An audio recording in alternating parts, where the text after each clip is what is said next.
বলি, এই যে মহারানী, বেলা কটা বাজে? ঘড়ির দিকে তাকিয়েছো নাকি আমাকেও সেটা দেখিয়ে দিতে হবে? না মামি, আমি এখনই উঠে পড়ছি। না না, উঠে কি হবে? আমি তো শুধু তাকে খাওয়ার জন্যই আমার বাড়িতে এনে রেখেছি। মিতুর মা বাবার সাথে তার জীবন খুব সুন্দরভাবে কাটছিল। বলছি, মিতুর তো গরমের স্কুলে ছুটি দিয়েছি, চলো না আমরা একটু দাদার বাড়ি থেকে ঘুরে আসি। হ্যাঁ বাবা, চলো না, আমরা সবাই মামার বাড়ি থেকে ঘুরে আসি।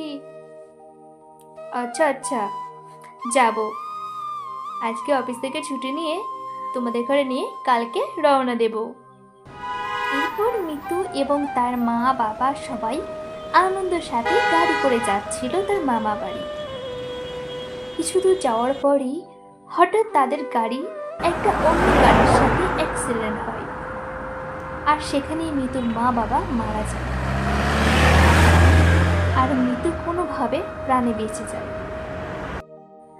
এরপর থেকেই মিতুর আর কেউ না থাকায় মিতু তার মামার কাছে থাকে। কিন্তু মিতুর মামি মিতুকে দিয়ে বাড়ির সব কাজ করাতো এবং তার নিজের মেয়েকে সে বেশি যত্ন করত। মিতুর মামা শহরে একটা কাজ করত, তাই বেশিরভাগ সময় শহরে থাকতো। মামি, আমার খুব খিদে পেয়েছে, আমাকে কিছু খেতে দেবে? মরণ, সারাদিন শুধু খায় আর খায়। বলি, তোর মা বাবা দুটো কি তো খেলি, এখন কি তোর আশা মেটেনি? মিতুর কষ্ট যেন দিনের পর দিন বেড়েই চলেছে। মিতু প্রতিদিন নদীর ধারে গিয়ে একা একা কাঁদতো। মা, ও মা, কোথায় তুমি? আমার যেখানে অনেক কষ্ট হয়, আমাকে যে এখানে কেউ ভালোবাসে না। এই মিতু, আয়, আমাদের সাথে খেলবি? না রে, আমি যদি খেলি মামি আমাকে দেখলে অনেক বকবে। মিতু, এই মিতু, বলি, ওখানে গিয়ে দাঁড়িয়ে আছিস? ছাগলটাকে মাঠে কে নিয়ে যাবে? সকাল পেরিয়ে যে দুপুর হতে চললো।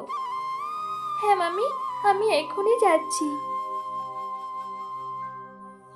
মিতু ছাগলটাকে নিয়ে মাঠের দিকে যায়।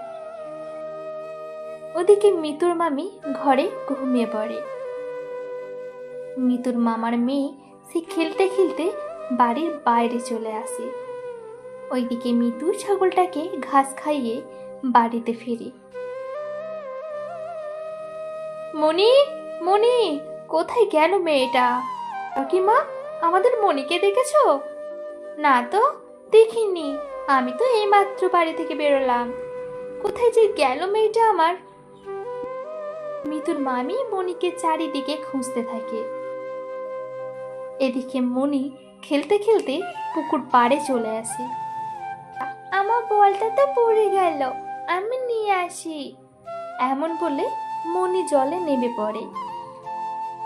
সেই পথ দিয়ে মিতু তাদের ছাগলটা নিয়ে বাড়িতে ফিরছিল। ওই বলটা তো আমার বোনের বলের মতো, কিন্তু এই পুকুরে কি করে এলো?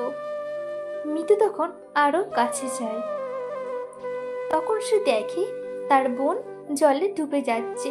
বাঁচা জিজি, আমাকে বাঁচা, আমি ডুবে যাচ্ছি জিজি, বাঁচা। মিতু তখন তাড়াতাড়ি নদীতে ঝাঁপ দেয় এবং মনিকে বাঁচিয়ে নিয়ে আসে। মিতুর মামিও মনিকে খুঁজতে খুঁজতে নদীর পাড়ে আসে। আমার সোনা মা, তুই ঠিক আছিস তো? মিতু, তোর এত বড় সাহস, তুই আমার মেয়েকে তোর সাথে মাঠে নিয়ে গিয়ে এই নদীতে ফেলতে চেয়েছিলি? আজকে তো তোকে আমি মেরেই ফেলবো। না মামি, আমি বোনকে নিয়ে যাইনি। মা, মা, দিদি আমাকে নিয়ে যায়নি, আমি একা খেলতে খেলতে চলে এসেছি। আর আমি একাই নদীতে পড়ে জলে ডুবে যাচ্ছিলাম, আর দিদি তো আমাকে বাঁচিয়েছে। বোনের মুখে এমন কথা শুনে মিতুর মামি চুপ হয়ে যায় এবং তার ভুল বুঝতে পারে। আমি তোকে কত কষ্ট দিয়েছি, কত কথা শুনিয়েছি, আর তুই আমার মেয়েকে বাঁচিয়ে আনলি। আমাকে ক্ষমা করে দে মিতু। আজ থেকে আমার একটা নয়, আমার দুটো মেয়ে তোরা।